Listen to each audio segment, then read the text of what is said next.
Mr. Guffey, you said a while ago your employees are happy with with their present health plan. Do you think they would be willing to go under Obamacare, and would you be willing to recommend that they do that? I would not be willing to recommend they go to Obamacare. Obamacare allows them to stay in their own insurance, and that's what we recommend that they do.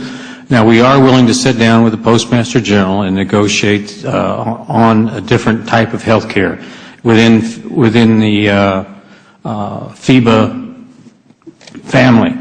I'm a single payer type person. I think you take out all the cost and overhead of all the different plans, the CFOs and the CEOs and all these different people and the boards and different people that these different health plans have to pay. For the same amount of money, I think we can probably come up with a health plan that will deliver services to the membership and to the post office and come up with something.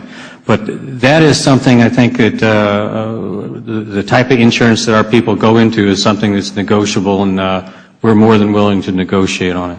Have you seen the letter that the three unions recently sent objecting to the provisions or the requirement that they go under Obamacare and give up their so-called Cadillac health plans? I would sign it today. You would sign that same letter? Yes. All right.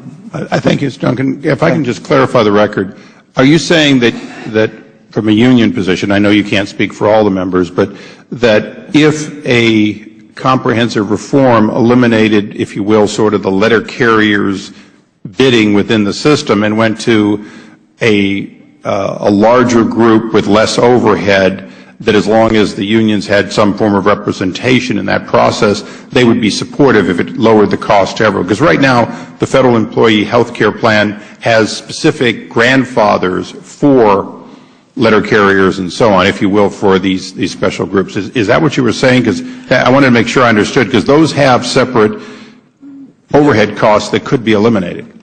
We could come up with a health plan, I think, that we could all tell our members that this is the health plan that you will get your matching funds from the post office for, and it's going to be within FEBA. We could come up, maybe we could. I think there's an opportunity, a real opportunity to negotiate that, to take out all those other costs. Now, having said that, I think the real savings for the Postal Service is in not paying the full freight for the same type of health insurance for the retirees. Right, and we're working on that. What I do is, but if you do that and save the money for the post office there, it throws additional costs back to the current employees. Now, working on a plan, a universal type plan, which would give our membership what they wanted, which would, to change the benefits would have to go through OPM.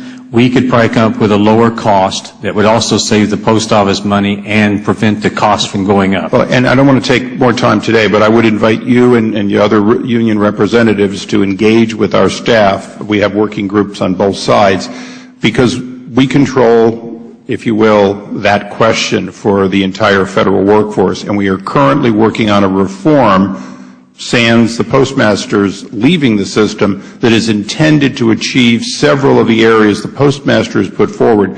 But if there's a willingness to give us additional opportunity that would come specifically out of changes as to how we deal with postal to the benefit of all the workers, we'd love to work with you on it. We'd like to make sure you see what we're proposing for the federal workforce. I understand, but our position is, we would love to we'll provide you some information and what have you. But we believe our position is negotiate with the post office and not with the committee. You understand what I'm saying? No, we're happy to have your input. Right. To be honest, you don't get a vote. I understand that. But currently the committee's position, and it has to be for now, is we're making a decision on behalf of the federal workforce. The post office is part of the federal workforce, and so therefore we'd like to have that large section of current and retirees have input into it, just as I would any other federal worker. Like I say, the postmaster and I are discussing whether or not there's a cost savings in departing. The problem we have, and I hope Mr. Tierney will understand, I'll give him all his time, of course, but is that we cannot get a CBO score that supports the postmaster's position. If we can't get that, that makes legislation difficult. And that's why we're trying to work on things which we know will score real savings for the post office and put it into a comprehensive health care reform. And we certainly would welcome union input. In addition, of course, the postmaster has a seat at the table.